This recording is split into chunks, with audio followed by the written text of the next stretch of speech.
구독, 알림 설정까지 부탁드립니다. 오늘도 우리 사는 이야기 찾아주셔서 감사합니다. 사연자분이 보내주신 이야기 시작해볼게요. 안녕하세요. 저는 조금은 일찍 결혼한 30대 아기 엄마입니다. 저와 저희 신랑은 대학교 때 만나서 졸업과 거의 동시에 결혼을 하게 되었습니다. 임신을 해서도 아니고 그냥 정말 너무 좋아서 했거든요. 그렇기 때문에 결혼을 망설이지는 않았어요. 제가 부모님이 안 계시다 보니 빨리 가정을 이루고 싶었던 부분이 크게 작용했던 것 같기도 합니다.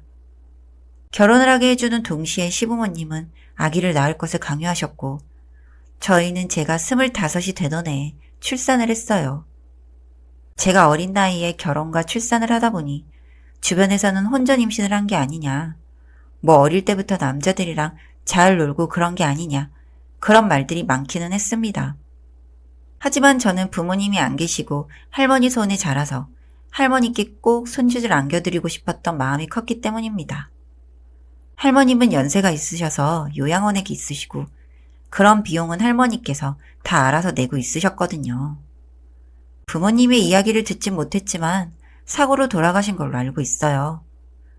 할머니께서도 저희 부모님이 이야기를 해주신 적은 없어서 잘 알지 못하고요. 저희 시댁은 작은 부품 가게를 운영하시는 시아버님이 있으시고 전형적인 시월드인 시어머님은 가정주부세요. 저는 그런 시댁 때문에 아기를 낳고 나서는 육아를 하느라 일도 못하고 있었습니다. 제가 잘못해서 집에 있는 것도 아닌데 시어머님은 매번 저를 볼 때마다 신랑이 벌어다 주는 돈으로 편히 산다며 툴툴거리셨어요. 너 애 키우는 거 유세 아니다. 애 유치원 보내고 나면 너도 일해야 해.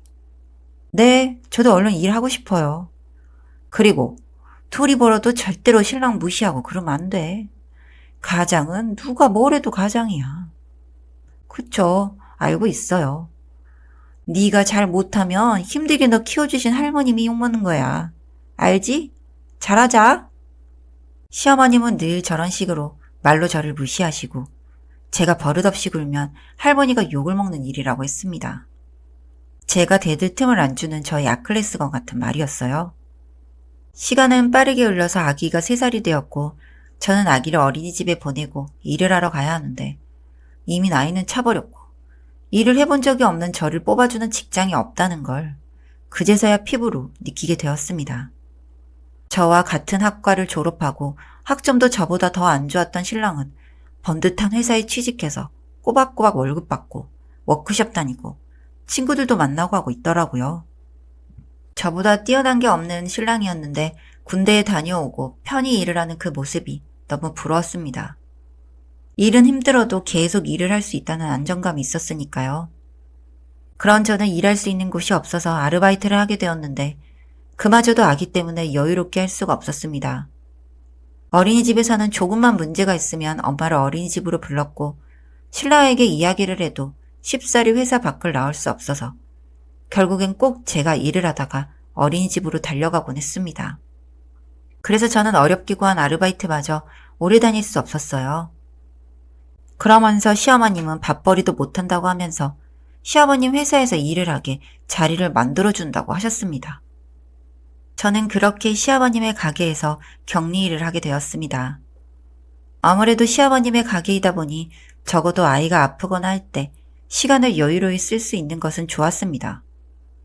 예, 이거 정산하는 거 오늘까지 다 해두고 부품 나누는 거 저거 일 좀 도와주고 가라.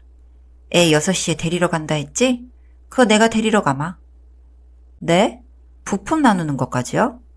그래, 그렇게 해도 어차피 너 자리 비운 시간 많아서 보통 사람 근무 시간도 안 돼.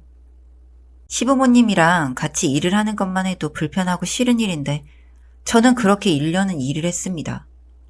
보통 사람들보다 더 늦게까지 남아서 추가적인 일들을 했고요. 그러다 할머니의 건강이 악화되셔서 시댁에 말씀을 드리고 며칠 할머니 병원에 있고 싶다고 했습니다.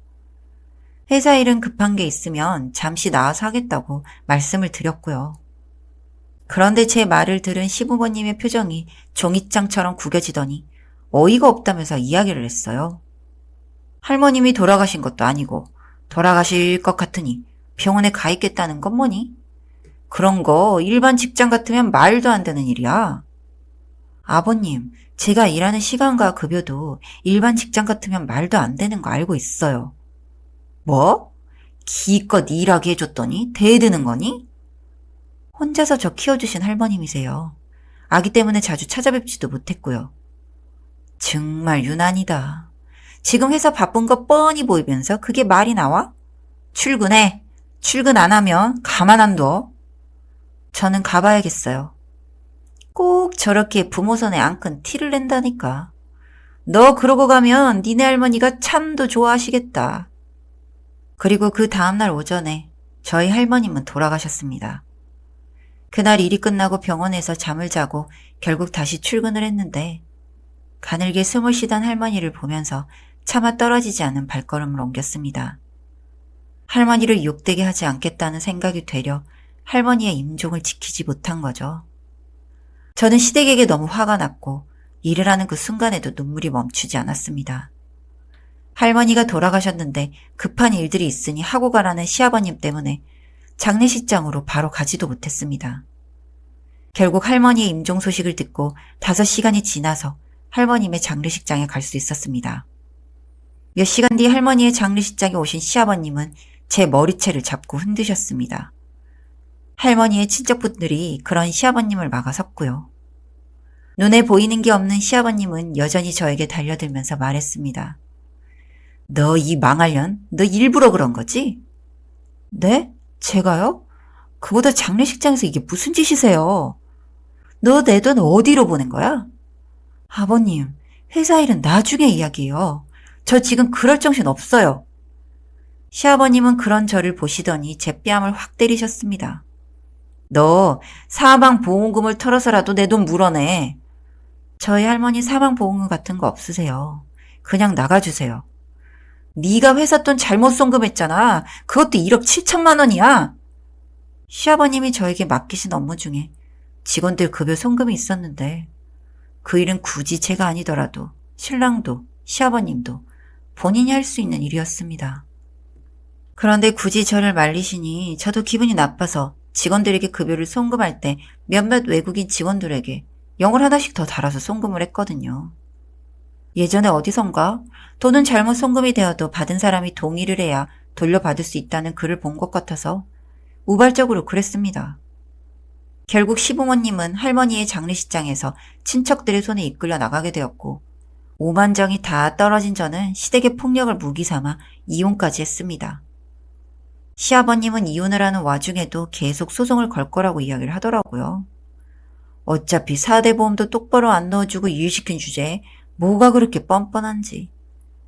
시아버님은 저를 바보로 하는 건지 매번 소송. 저는 결국 이혼을 하고 할머니가 남겨주신 유산의 위자료를 받고 혼자 지내게 되었습니다.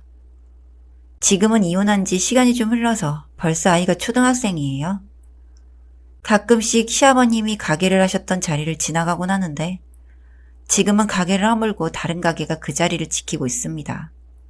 그때 제가 송금한 돈은 결국 돌려받지 못했고 돈을 받은 직원들은 줄줄이 퇴사를 하고 인수인계도 잘 이루어지지 않아 가게를 유지하기 힘들었다고 하더라고요. 가게를 포기할 수 없으니 대출을 쓰게 되고 마이너스가 이미 크게 잡힌 상태라 복구하는데도 시간도 오래 걸리게 되었는데 그 와중에 선임이 없으니 새로 들어온 사람들도 오래 버티지 못하고요. 결국엔 가게가 쫄딱 망한 셈이죠. 결혼을 했으면 저도 가족으로 인정을 해주고 저희 할머니도 가족으로 생각을 해주셨어야 하는데 그렇게 이기적으로 본인 가게 운영이나 집안일만 저를 노비처럼 부려먹으니 제가 추노가 안 되고 백이겠어요? 시부모님도 시아버님의 대출이 너무 많아서 위장이혼을 한 상태라고 듣기는 했는데 그렇게 가족 노래를 하던 양반들이 돈 때문에 가족이라는 사실도 숨겨야 한다는 게 너무 아이러니하고 웃기네요. 사연은 여기까지였고요. 우리 사는 이야기 시청해주셔서 감사합니다.